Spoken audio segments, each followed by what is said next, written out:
ତା ଭିତରୁ ଆଜି ଏକ ସୁନ୍ଦର ଗ୍ରନ୍ଥ କଥା ମୁଁ କହିବି। ଆଚ୍ଛା, ଆପଣ ମାନେ ଚିନ୍ତା କରନ୍ତୁ, ସତ କଥା କୁହନ୍ତୁ, କୋଉମାନେ ଜୀବନରେ କେବେ କୌଣସି ଆଉ ବଟିକା ଖାଇବାକୁ ପଡିବନି, ସମ୍ପୂର୍ଣ୍ଣ ନିଜେ ରୋଗମୁକ୍ତ ହେବା ପାଇଁ ଚାହୁଁଛ? ହାତ ଟେକିଲ। ସମ୍ପୂର୍ଣ୍ଣ ଲାଇଫ ଟାଇମ। ବାସ୍, ସମସ୍ତେ ପକେଇ ହାତ। ଏ କଥା ଯେତେବେଳେ ମୁଁ ଆପଣମାନଙ୍କୁ କହୁଛି, କିଛି ଲୋକଙ୍କ ଭିତରେ ସନ୍ଦେହ ମଧ୍ୟ ଆସିଯିବ, ସତରେ କଣ ଏମିତି କିଛି ଉପଚାର ଅଛି ଆଉ ବଟିକା ଖାଇବାକୁ ପଡିବନି? ଏମିତି କିଛି କହନ୍ତି। ହଁ, ନିଶ୍ଚିନ୍ତ ଅଛି। ଅଛି ଅଛି ବୋଇଲେ ସବୁ କାମରେ ଅଛି, ନାହିଁ ନାହିଁ ବୋଲି ବୋଇଲେ କେଉଁ କାମରେ ନାହିଁ। ଏମିତି ଉପଚାର ଅଛି, ଜୀବନରେ କୌଣସି ଔଷଧ ଖାଇବାକୁ ପଡିବ ନାହିଁ, ଶରୀର ବଜ୍ର ଭଳିଆ ହେଇଯିବ। ବର୍ତ୍ତମାନ ଲୋକମାନେ ଏତେ ବ୍ୟସ୍ତ, ପ୍ରାଣାୟାମ କରିବାକୁ ମଧ୍ୟ ଟାଇମ ହଉନି, ଯୋଗ କରିବାକୁ ଟାଇମ ହଉନି, ସମୟ ନାହିଁ ସମୟ ନାହିଁ ସମୟ ନାହିଁ। କଣ ନାହିଁ? କିଏ କହୁଥିଲା ଆଗରୁ ଘରେ ଚାଉଳ ନାହିଁ, କିଏ କହୁଥିଲା ମରେଇରେ ଧାନ ନାହିଁ, କିଏ କହୁଥିଲା ବାଇରେ ଫଳ ନାହିଁ। ଏବେ ଲୋକଙ୍କ ଘରେ କଣ ନାହିଁ ନା ସମୟ ନାହିଁ। ଆଉ କାହା ପାଖରେ କଣ ନାହିଁ ଆଜି ଆଲୋଚନା କରିବା। ବର୍ତ୍ତମାନ ସମାଜରେ ସବୁ ଅଛି, କିନ୍ତୁ ନାହିଁ ଯଦି ମୁଁ ଆପଣମାନଙ୍କୁ ପ୍ରଶ୍ନ କରିବି, କେବଳ ଗୋଟିଏ ଉତ୍ତର ଏ ସମାଜରୁ ମିଳିବ, ତାହା ହଉଛି ବିଶ୍ୱାସ। କେହି କାହା ପ୍ରତି ବିଶ୍ୱାସ ନାହିଁ। ଗୁରୁ ଶିଷ୍ୟଙ୍କ ପ୍ରତି ବିଶ୍ୱାସ ନାହିଁ, ଗୁରୁ ଶିଷ୍ୟଙ୍କ ପ୍ରତି ବିଶ୍ୱାସ ଅଛି। ପ୍ରଥମ ଗୁରୁ, ଭାଗବତରେ କେତେ ଗୁରୁ କଥା ବର୍ଣ୍ଣନା କରାଯାଇଛି? ପ୍ରଥମ ଗୁରୁ ପିତା ମାତା, ତରୁ ଅଧିକ ଶିକ୍ଷା ଦାତା, ଗୋବିନ୍ଦ ସମସ୍ତେ ଗୋବିନ୍ଦ ପ୍ରଥମ ଗୁରୁ ପିତା ମାତା, ତରୁ ଅଧିକ ଶିକ୍ଷା ଦାତା, ଗୋବିନ୍ଦ ଗୋବିନ୍ଦ ଗୋବିନ୍ଦ ତାତୁ ଶ୍ରେଷ୍ଠ ଜ୍ଞାନ ଗୁରୁ, ମହିମା କେବା ଅନ୍ତ କରୁ, ଗୋବିନ୍ଦ ଗୋବିନ୍ଦ ଗୋବିନ୍ଦ ପଦୁ ଗରୁ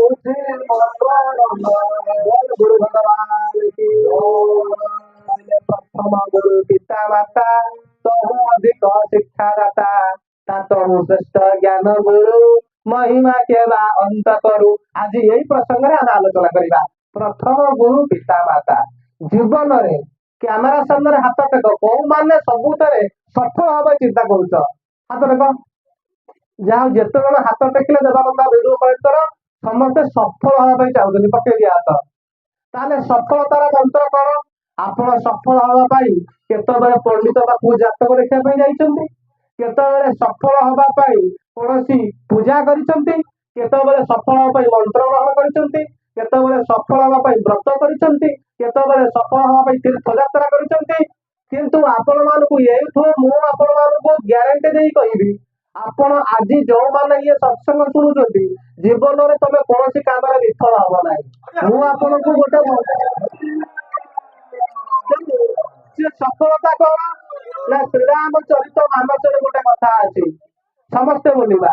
ପ୍ରାତ କାଳକେ ଉଠି ରଘୁନାଥ, ମାତ ପିତୃ ଗୁରୁ ନା ହୋଇ ମାତା, ଶ୍ରୀରାମ ଜୟ ରାମ ଜୟ ଜୟ ରାମ, ଶ୍ରୀରାମ ଜୟ ରାମ ଜୟ ଜୟ ରାମ। ପ୍ରାତ କାଳକେ ଉଠି ରଘୁନାଥ, ମାତ ପିତୃ ଗୁରୁ ନା ହୋଇ ମାତା, ଶ୍ରୀରାମ ଜୟ ଜୟ ରାମ, ଶ୍ରୀରାମ ଜୟ ରାମ ଜୟ ଜୟ ରାମ, ବୋଲି ଅର୍ଥ ଭଗବାନ କି। ଆଜି ସତ୍ସଙ୍ଗରେ ଗୋଟିଏ କଥା କହିବାକୁ ପଡିବ ଯେ ଯୁବକ ମାନେ ଯୋଉମାନେ ଆସୁଛନ୍ତି, ପ୍ରାୟତଃ ମତେ ଫୋନ କରନ୍ତି, ବାବା କଣ କରୁଥିଲୁ, ଆଉ ଭଲ ପାଉଥିଲୁ, ଆଉ ସମ୍ପର୍କ ଛିଡିଗଲା, ମୁଁ ବାବା ଇଏ ଦୋକାନରେ ଭୁଲ ଠିକଣାରେ ପହଞ୍ଚିଛୁ, ଇଏ କାମ କରିବା ଲୋକ ମୁଁ ନୁହଁ, ଆଉ କୋଉଠି ଦେଖେ। ଜଣେ ପ୍ରେମରେ ମଧ୍ୟ ସଫଳ ହେଇଯିବ। ଯେତେବେଳେ ମା ସୀତାଙ୍କର ସ୍ୱୟଂବର ହଉଛି, ରାମ ଲକ୍ଷ୍ମଣ ବସିଛନ୍ତି, ବିଶ୍ୱାମିତ୍ର ବସିଛନ୍ତି, ସବୁ ରାଜା ମାନେ ଆଇଲେ, ଶିବ ଧନୁ ଭାଙ୍ଗି ପାଇଲେ ନାହିଁ। ସେତିକି ବେଳେ ଏ ଯୋଉ ଲକ୍ଷ୍ମଣ ପଚାରିଲେ, ରାମ ପଚାରିଲେ, ଭାଇ ଇଏ ଶିବ ଧନୁ କିଏ ଭାଙ୍ଗିବ? ସେତିକି ବେଳେ ଭଗବାନ ଶ୍ରୀରାମ କହିଲେ, ହେ ଲକ୍ଷ୍ମଣ, ଯାହାଙ୍କ ଉପରେ ଗୁରୁଙ୍କର କୃପା ଥବ ସେ ହିଁ ଶିବ ଧନୁକୁ ଭାଙ୍ଗି ପାରିବ। ଏବଂ ରାମ ଶିବ ଧନୁ ଭଗ୍ନ କଲେ, ମା ସୀତାକୁ ବିବାହ କଲେ। ତେଣୁ ତମେ ଯଦି ଜୀବନରେ ଭଲ ଦାମ୍ପତ୍ୟ ଜୀବନ ପାଇବା ପାଇଁ ଚିନ୍ତା କରୁଛ, ତାହେଲେ ମଧ୍ୟ ଗୁରୁ ଗ୍ରହଣ କର। ଜୀବନରେ ସବୁ ବାପା ମା ମାନେ ଚାହୁଁଛନ୍ତି ମୋ ପୁଅ ଇଞ୍ଜିନିୟର ହେବ। ରାମଙ୍କ ଠାରୁ ବଡ ଇଞ୍ଜିନିୟର କିଏ? ସେତୁ ବନ୍ଧ କରିଦେଲେ 25 କିଲୋମିଟର ଧନୁଷ୍କୋଟିରେ। ତାହେଲେ ଭଗବାନ ଶ୍ରୀରାମ ଯେତେ ଯେତେ ଚମତ୍କାର କଲେ, ଏଠି ଆପଣ ମାନେ ସ୍ପର୍ଶ ଚିକିତ୍ସା ପାଇଁ ଆଇଛନ୍ତି। ଏଠି ତ ଚିକିତ୍ସା ଔଷଧ କିଛି ଅଛି? ବିଭୂତି ଟିକେ ଦଉଛୁ, ବ୍ରହ୍ମାଣ୍ଡ ଛୁଇଁ ଦଉଛୁ, କଥାଟା ହେଲା ଏତିକି। କିନ୍ତୁ ଇଏ ସ୍ପର୍ଶ ଚିକିତ୍ସା ଆପଣ ମାନଙ୍କ ଭିତରେ 100 ଗୁଣ କାମ କରିବ। କେମିତି ଜାଣିଛନ୍ତି? ପ୍ରାତ କାଲ के उठी रघुनाथा मात पीतु गुरु ना वही माता। प्रथम स्पर्श चिकित्सा हूँ कि भगवान श्रीराम जी पादे छुई देले पथरटा अलिया पथर ମାନେ ପାରାଲିସିସ୍ ହେଇଥିଲା, ଅଚଳ ହେଇ ପଡିଥିଲା। ପ୍ରଭୁ ଛୁଇଁ ଦେଲେ, ଅଲିଆ ସୁନ୍ଦର ଶରୀର ପାଇଲେ। ତେଣୁ ଭଗବାନ ରାମ ମଧ୍ୟ ତୃତୀୟ ଯୁଗରେ ସ୍ପର୍ଶ ଚିକିତ୍ସା କରିଛନ୍ତି। ଦ୍ୱାପର ଯୁଗରେ ଭଗବାନ ଶ୍ରୀକୃଷ୍ଣ କୁବୁଜାକୁ ସୁନ୍ଦର କରିଦେଲେ। କହିଲେ ମସ୍ତକେ ଦେ କୁବୁଜା ହଉଛି, କୁବୁଜା ଭଗବାନଙ୍କୁ ଛୁଇଁ ଦେଲା, ଭଗବାନଙ୍କ ମସ୍ତକରେ ତିଳକ କରିଦେଲା। କଣ ଭାଗବତରେ ପଦ ଲେଖିଲେ? ମସ୍ତକେ ଦେଲା ଚିତା ଯେ ପ୍ରଭୁ ବ୍ରାହ୍ମଣ ହିତା ଗୋବିନ୍ଦ ଗୋବିନ୍ଦ ଭଗବାନ ଶ୍ରୀକୃଷ୍ଣ କୁବୁଜାକୁ ସୁନ୍ଦର କରିଦେଲେ। ଭଗବାନ ଶ୍ରୀରାମ ପଥରକୁ ମଧ୍ୟ ନାରୀ କରିଦେଲେ। ତ ଇଏ ସ୍ପର୍ଶ ଚିକିତ୍ସା ଆରମ୍ଭ ହେଇଛି କୋଉଠୁ? ନା ସ୍ପର୍ଶ ଚିକିତ୍ସା ଆରମ୍ଭ ହେଇଛି ତ୍ରେତୟା ଯୁଗ ରାମଙ୍କ ଠାରୁ। ସ୍ପର୍ଶ ଚିକିତ୍ସା ଆରମ୍ଭ ହେଇଛି କୋଉଠୁ?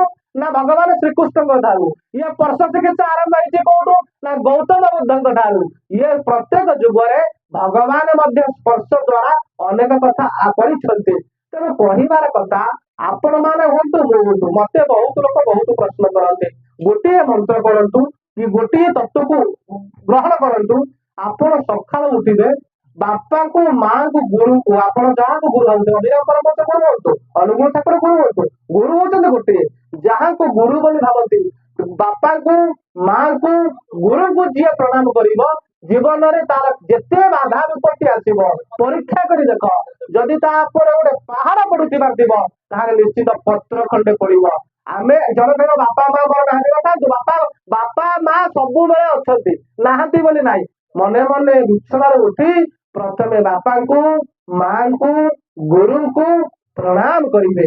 ଯଦି ଆପଣ ବାପାଙ୍କୁ ମାଙ୍କୁ ଗୁରୁଙ୍କୁ ଯଦି ଆପଣ ପ୍ରଣାମ କରିବେ, ତାହେଲେ ଆପଣ ସମସ୍ତ ପ୍ରକାର ସଫଳତା ପାଇବେ। ଏବଂ ଆଉ ଗୋଟିଏ କଥା, ଆପଣ ମାନେ ଯାହାକୁ ଗୋଟେ ବ୍ରହ୍ମ ଦଣ୍ଡକ ସହିତ ଗୋଟେ ବ୍ରହ୍ମ ଯୋଗ ମଧ୍ୟ ଆଜି କହୁଛି ଚ୍ୟାନେଲ ସାମ୍ନାରେ। ଆଜି ପର୍ଯ୍ୟନ୍ତ ୟୁଟ୍ୟୁବରେ ଏ କଥା କେବେ ବି ଆଲୋଚନା ହେଇନି, ପ୍ରଥମ କରି ଚ୍ୟାନେଲ ମାଧ୍ୟମରେ କହୁଛି। ବ୍ରହ୍ମ କଣ? ଯେ ସର୍ବତ ସ୍ଖଳିତଂ ବ୍ରହ୍ମ। ବ୍ରହ୍ମ କୋଉଠି ନାହାନ୍ତି, ବ୍ରହ୍ମ ସବୁଠି ବିଦ୍ୟମାନ ଅଛନ୍ତି। ଭାଗବତ କଣ କହିଲେ? କାଷ୍ଟ ପାସାର ତରୁ ତୃଣ ସକଳ ଘଟେ ନାରାୟଣ ଗୋବିନ୍ଦ ଗୋବିନ୍ଦ ଗୋବିନ୍ଦ କାଷ୍ଟ ପାସାର ତରୁ ତୃଣ ସକଳ ଘଟେ ନାରାୟଣ ଗୋବିନ୍ଦ ଗୋବିନ୍ଦ ଗୋବିନ୍ଦ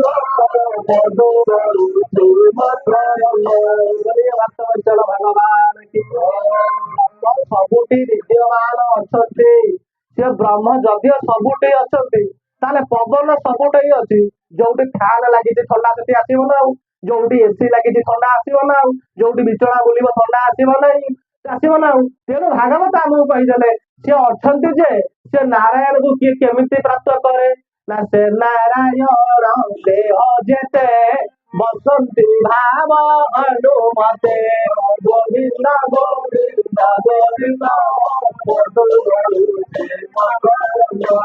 ସେ ନାରାୟଣ ଦେହ ଯେତେ ବସନ୍ତି ଭାବ ଅନୁମତେ ଗୋବିନ୍ଦ ଗୋବିନ୍ଦ ଗୋବିନ୍ଦ ବୋଲ ଭକ୍ତ ଭଗବାନ କି। ତେଣୁ ସେ ନାରାୟଣ ସବୁଠି ଅଛନ୍ତି ଯେ, କିନ୍ତୁ ଭାବ ଅନୁସାରେ ଫଳ ଦେବେ। ମୁଁ ଗତକାଲି ସକାଳ କଥା କହୁଛି, ମୋର ଗୋଡଟା ଟିକେ ବୋଧେ କଣ ଇନଫେକ୍ସନ ହେଇଗଲା, ଯାହାର ଗୋଡ ବୁଢା ବୁଢୀ ପ୍ରବଳ ଦରଜ ହେଲା 4-5 ଦିନ ତଳେ। ତ ଆମର ଜଣେ ଭକ୍ତ, ମତେ ଯୋଉମାନେ ବହୁତ ଭଲ ପାଆନ୍ତି ତାଙ୍କ ଶ୍ରଦ୍ଧା, ସେ ଗୋଟେ କଣ ଏମିତି ଲିକୁଇଡ ଦେଲା, ତାର ଦାମ ତାର 250 ଟଙ୍କା। କହିଲା ଆକୁ ନଖରେ ପକେଇଲେ ନଖ ଦରଜ ପଳେଇଯିବ। ମୁଁ ଦିନେ ପକେଇଦେବି ଦରଜ ପଳେଇଯିବ, ବାବାଙ୍କୁ ବାବା ଘରେ ବସନ୍ତୁ। ତେଣୁ ଯୋଉ ଦିନ ସରିଯିବ ପକେଇବି ନାହିଁ, ସକାଳୁ ଫେର ଗୋଡ ଦରଜ ଆଉ। ମୁଁ କହିଲି ଆଚ୍ଛା ଇଏ ମତେ, ଆମେ ବସୁ ବସୁ ପୁରୀରେ ବସିଛୁ, 4-5 ଜଣ ଗୁରୁ ଭାଇ ଦେଖା ହେଲେ। ମୁଁ ପୁରୀରେ କାଲି ରାତିରେ ଥିଲି, କହିଲେ ଆପଣ ଏତେ ଲୋକକୁ ଭଲ କରୁଛନ୍ତି, ନିଜ ଗୋଡ ପାଇଁ ଗୋଟେ ଲିକୁଡ ଧରି ବୋଲୁଛନ୍ତି। ମୁଁ କହିଲି, ଆରେ ସତ କଥା ତ, ଯଦି ଲୋକ କହୁଛନ୍ତି ଆମେ ଏତେ ଭଲ ହଉଛୁ, ଆମେ ନିଜ ଉପରେ ପ୍ରୟୋଗ କରିବା। ହେଲେ ବ୍ରହ୍ମାଣ୍ଡ ଯେତେବେଳେ ମିଳିଥିଲା, ମତେ ନିର୍ଦ୍ଦେଶ ଦେଲା ନିଜ ଉପରେ ବ୍ରହ୍ମାଣ୍ଡରେ ଛୁଆଇବ ନାହିଁ। ତେଣୁ ମୁଁ କଣ କଲି, କେବଳ ବ୍ରହ୍ମକୁ ଚିନ୍ତା କରିକିରି ମାନେ ଦି ହାତକୁ ଏମିତି କଲି, ଚିନ୍ତା ଧ୍ୟାନସ୍ଥ ହେଇକିରି ସେ ହାତ ଡାହାଣ ହାତକୁ ବୁଢା ଆଙ୍ଗୁଳି ଉପରେ 5 ମିନିଟ୍ ଥୋଇଲି। ମାନେ ବଡ ଆଶ୍ଚର୍ଯ୍ୟ, ଆଜି ସକାଳୁ ଗୋଟେ ଚାଲୁଥିଲି କିଛି ନାହିଁ, ସକାଳୁ ଛୋଟ ହଉଥିଲି ମୁଁ। ଆଜି ଯିଏ ସବୁ ଥିଲେ ଦେଖିବେ, ଆଜି ଆଉ ଛୋଟା ଛୋଟି କିଛି ନାହିଁ, ପୁରା ଗୋଡ ଠିକ ହେଇଗଲା। ତେଣୁ ସେ ବ୍ରହ୍ମ କୋଉଠି ନଥିଲେ, ବ୍ରହ୍ମ ସବୁଠି ଥିଲେ ଯେ, କିନ୍ତୁ ଯେପର୍ଯ୍ୟନ୍ତ ଆମେ ଔଷଧ ଉପରେ ନିର୍ଭର କଲୁ, ଔଷଧ ଭିତରେ ସେ ପ୍ରକାଶ ହଉଥିଲେ। ଯେତେବେଳେ ତାଙ୍କୁ ଆମେ ପୂର୍ଣ୍ଣ ରୂପରେ ଭାବିଲୁ, ସେ ପୂର୍ଣ୍ଣ ରୂପରେ ପ୍ରକାଶ ହେଇଗଲେ। ତେଣୁ ସବୁଠି ଅଛି ବ୍ରହ୍ମ। ଆମେ ଯେତେବେଳେ ଚିନ୍ତନ କରୁଛେ, ଗୋକୁଳ ଯିବା, ବାବାଙ୍କ ପାଖକୁ ଯିବା, ବ୍ରହ୍ମାଣ୍ଡର ସ୍ପର୍ଶ ନବା, ସେଇ ସମୟରେ ଆମ ଭିତରେ ସେ ବ୍ରହ୍ମ ଶକ୍ତି କ୍ରିଏଟ ହଉଛି। ଇଏ ଆପଣ ମାନଙ୍କର ବିଶ୍ୱାସ। ତାହେଲେ